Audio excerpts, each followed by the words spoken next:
Ataupun tuntutan dari JPU untuk Putri Chandrawati, ibunda dari Joshua sedang menangis-nangis di rumahnya, merasakan bagaimana ternyata ketidakadilan hukum di Indonesia ini. Kalau bukan kepada jaksa penuntut umum, kita memberikan mandat atau memberikan wewenang untuk menuntut keadilan kepada para terdakwa, kepada siapa lagi kita harus mengandalkan. Namun, hari ini, khususnya tadi beberapa menit yang lalu, kita jujur aja kecewa, sangat kecewa ya. Karena apa?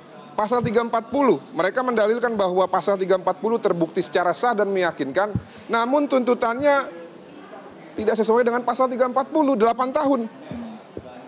Membunuh ataupun merampas nyawa orang secara berencana dengan sengaja hanya dihargai 8 tahun. Lebih baik menurut saya bebaskan saja sudah. Tuntut bebas saja. Buat apa dituntut 8 tahun? Tuntut saja bebas. Biar sekalian ya, bahwa memang ternyata hukum kita itu tebang pilih gitu ya. Saya tidak tahu apa yang menjadi dasarnya sehingga mereka hanya menuntut 8 tahun. Jadi kalau kita mempertimbangkan rasa keadilan bagi korban yang sudah dihilangkan atau dirampas nyawanya secara berencana, keluarganya diintimidasi, dilakukan obstruction of justice, dituduh pemerkosa, dituduh pelaku kekerasan seksual, tapi hanya dihukum 8 tahun. Mohon maaf ya, saya pikir bukan cuma keluarga korban yang marah, masyarakat di sini juga pada marah. Ini tidak terhitung nih, DM Instagram ke saya, direct message Facebook ke saya, telepon ke saya yang mengatakan, abang harus bersuara bang. Ini tidak adil. Harusnya berapa Bang Martin? Itu kan ada pilihan di pasal 340, diancam dengan hukuman pidana paling lama 20 tahun, penjara seumur hidup, atau hukuman mati. Dalam hal ini, Putri Chandrawati sudah terbukti dalam fakta persidangan bahwa dia adalah salah satu aktor intelektual yang menghendaki dan mengingini hilangnya nyawa Joshua ataupun perampasan nyawa Joshua. Masa orang yang memiliki niat jahat membunuh secara berencana, yang mana membunuh itu adalah hak absolut milik Tuhan, hanya dihargai tuntutan 8 tahun. Nanti besok-besok orang akan membunuh orang secara berencana. Ada masalah dikit dibunuh. Mau begitu negara kita? Mau nggak? Kalau saya nggak mau, lebih baik saya tidak tinggal di negara ini kalau begitu cara mainnya gitu. Jadi killing field kita. Dikit-dikit bunuh, dikit-dikit bunuh. Tapi tadi ada 15 poin yang disebut tidak sesuai dengan fakta persidangan ataupun keterangan dari para saksi. Itu pendapat dari kuasa hukum terdakwa yang tadi disampaikan. Hanya asumtif begitu Bang Martin. Ya, mereka juga bekerja juga dengan cara halusinasi kok. Coba lihat bukti yang mereka sampaikan, 35 bukti, 15 bukti itu. Ada nggak yang relevan? Nggak ada, itu semua jadi bahan tertawaan. Bahkan anak saya yang kecil 5 tahun pun tertawa melihat itu sehingga membuat gambar ya pistol ada kakinya. Jadi kita nggak usah bahas lah itulah. Memang sudah tugas mereka kok, mereka dibayar untuk meringankan kliennya ataupun membela kliennya. Saya tidak mau komentari itu, tapi fakta yang disajikan oleh JPU sudah sangat jelas. Putri ini aktor intelektual. Dia mengingini kematian Joshua. Dan kalau kita berbicara lebih ekstrim lagi, dia mendalilkan pemerkosaan. Sekarang JPU ya menyimpulkan bukan pemerkosaan, apa? Perselingkuhan. Coba kalau informasi palsu begitu disampaikan kepada suaminya. Berarti siapa yang jahat? Siapa yang jahat? Saya mau tanya sama kalian. Merugikan terdakwa dan korban. Iya, yang jahat siapa? Kok ini cuma 8 tahun?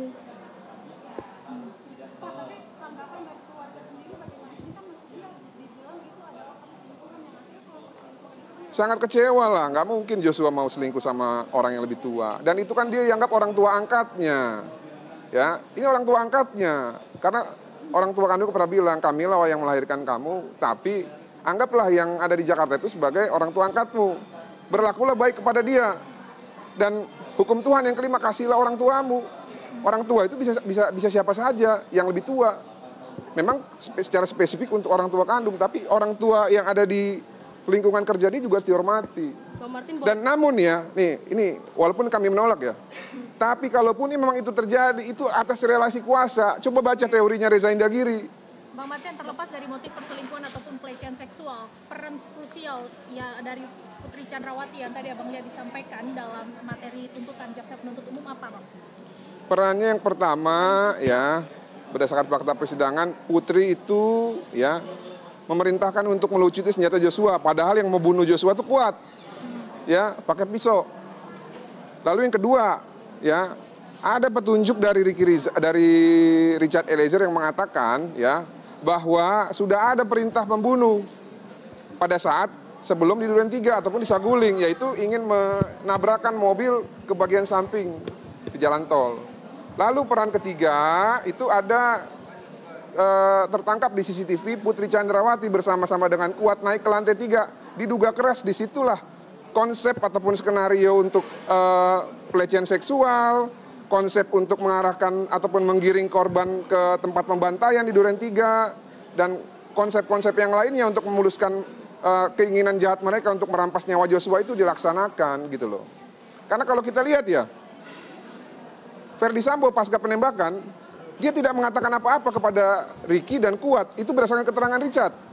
Namun tiba-tiba pada saat penyidik memeriksa Kuat dan Ricky tahu skenario tembak-menembak, skenario pelecehan seksual. Tahu dari mana kalau dia tidak tahu sebelumnya, sebelum di Duren 3. Nah, cuman yang saya bingung itu adalah kenapa ya.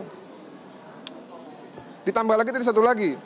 Si Putri ini juga sudah mempersiapkan caranya supaya penyidik itu yakin terjadi pelecehan dengan apa? Dengan mengganti baju pada saat penembakan tersebut. Dan pada saat penembakan berdasarkan fakta persidangan juga, pada saat menjadi saksi, Putri mengatakan pada saat peristiwa penembakan, dia hanya menutup telinga. Padahal lazimnya, kalau orang ada suara tembakan, yang pertama dilakukan adalah sembunyi. Atau ngumpet di bawah kolong tempat tidur atau di dalam lemari. Langsunglah menelpon ajudan yang lain untuk segera datang menyelamatkan. Ini apa? Dia hanya tidur dan menutup telinga. Berarti diduga keras, dia sudah tahu peristiwa itu apa gitu ya. Siapa yang dibunuh, dengan cara apa dibunuhnya. Dia sudah tahu. Nah, oleh karena itu ya, ditambah lagi dia mengiming-imingkan uang segala macam gitu ya kepada para ajudannya. Itulah yang disebut dengan kesamaan kehendak ataupun meeting of mind untuk melenyapkan nyawa Joshua. Nah, kalau orang punya pemikiran jahat untuk membunuh seseorang, itu di dalam ancaman hukuman pidana ataupun ketentuan perundang-undangan kita, inilah kejahatan yang paling sadis gitu loh. Untuk pidana umum selain hal-hal yang lain. Nah, yang saya bingung kenapa kok cuma dituntut 8 tahun gitu ya. Kita sangat menyesalkan sekali. Demikian. Artinya nanti untuk terakhir Bang, artinya nanti untuk vonis harapannya nanti akan lebih besar gitu. Jadi gini, untuk vonis ya. Kan ada yang pernah mengatakan keputusan hakim adalah keputusan Tuhan ya.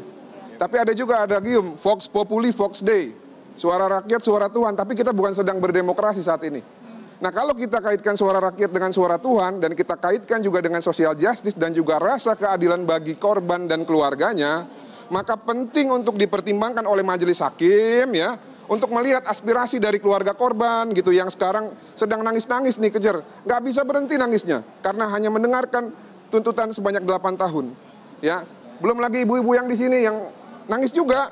Bahkan saya ditarik-tarik dari tadi, gimana Bang? Jawab Bang. Dengarkanlah aspirasi masyarakat. Ya, berbuatlah adil. Dan kami meminta untuk majelis hakim yang memeriksa ataupun mengadili perkara ini berani memvonis di atas dari tuntutan jaksa. Demikian dari saya, terima kasih. Bang Martin. Banding itu dari jaksa, tapi kita bisa menekan. Demikian pemirsa pernyataan yang disampaikan oleh pihak kuasa hukum keluarga almarhum Yosua.